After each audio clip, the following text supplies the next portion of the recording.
Et depuis 1994, et ce n'est pas la faute de la France, pardon de le dire dans des termes aussi crus, vous n'avez pas été capable de restaurer la souveraineté. Lorsqu'en France, il y a plusieurs années maintenant, lors des années Chirac, il y a eu un scandale sur des électeurs décédés qu'on a fait voter, on ne parlait pas de compromis à la française. Et c'est bien comme ça. Mais il ne faut pas tout confondre. Non, Parce que, non, mais ce n'est pas une position de la France.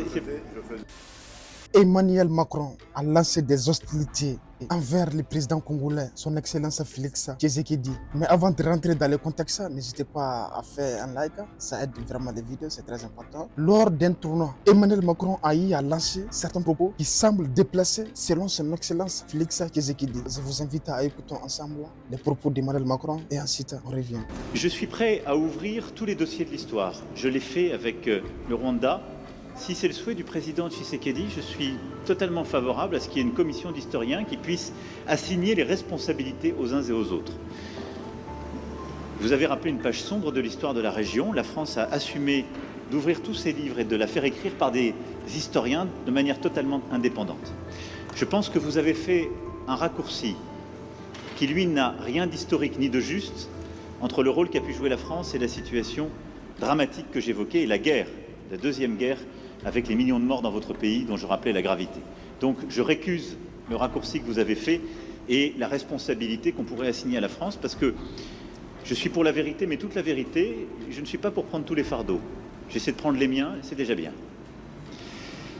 Donc oui, pour une commission d'historiens, pour faire ce travail, s'il vous semble utile, s'il semble utile au président, et donner les faits. Ensuite, soyons clairs, quelle est la situation depuis 1994 ? Plusieurs pays de la sous-région, il n'y en a pas qu'un, plusieurs, sont rentrés dans votre pays et plusieurs groupes rebelles y ont prospéré, captant d'ailleurs beaucoup de richesses minières économiques qui devraient revenir à votre peuple. Et depuis 1994, et ce n'est pas la faute de la France, pardon de le dire dans des termes aussi crus, vous n'avez pas été capable de restaurer la souveraineté, ni militaire, ni sécuritaire, ni administrative de votre pays. C'est aussi une réalité. Il ne faut pas chercher des coupables à l'extérieur de cette affaire. Et donc, on en est dans cette situation qui a conduit à des drames absolus, à cette deuxième guerre, à des millions de morts, qu'on ne doit pas oublier, à la nécessité aussi, ce qui est une responsabilité qui doit se faire ici, ce n'est pas la France ou d'autres de le faire, de mettre en place une vraie justice, une justice transitionnelle qui est la clé pour que celles et ceux qui parfois ont tué soient jugés. Et parfois, ils évoluent encore, ils sont là, ils sont encore avec des responsabilités. Comment voulez-vous qu'il y ait une paix durable et de la confiance dans un pays quand la justice n'est pas passée? Ne demandez pas, n'accusez pas la France pour quelque chose qui dépend de vous, là. C'est une réalité aussi. Cela fait le discours de Macron, même si on sent des vérités dedans aussi, mais la manière de dire, la tonalité, l'attitude, ah non, vous étiez incapable, n'accusez pas la France, comme ça, comme ça. Oui, c'est vrai, il y a certaines choses, c'est de notre responsabilité. Mais la manière, lorsqu'il parle là, tu sens un peu de condescendance au fait, qui m'a un peu touché. Sinon, en vrai, nous, en tant qu'Africains, on a tendance souvent à accuser la France, même si on doit prendre nos responsabilités sur beaucoup de choses au fait.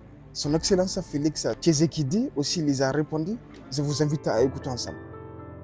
Je voulais réagir par rapport à cette question sur le compromis à l'africaine, enfin ce petit commentaire, pour dire que, voyez-vous madame, c'est justement ça qui doit changer dans nos rapports avec la France en particulier, mais l'Europe en général, l'Occident. Votre façon de voir les choses lorsqu'elles se passent en Afrique.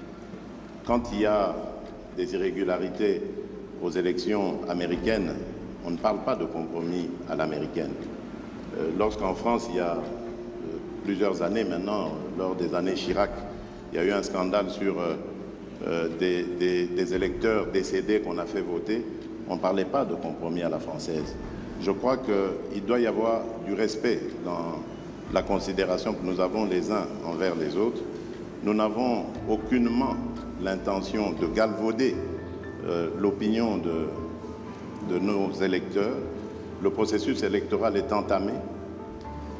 Nous avons tiré suffisamment la sonnette d'alarme pour dire que s'il y a risque de dérapage, ce n'est pas à cause des autorités du pays ni des responsables de la CENI, c'est simplement dû au fait que nous sommes un pays agressé par le Rwanda, l'agression à laquelle d'ailleurs a fait suite un déplacement massif de population, d'électeurs qui pouvaient être en ce moment en train d'être enrôlés, mais qui malheureusement ne peuvent pas à cause du fait qu'ils sont loin de leur base.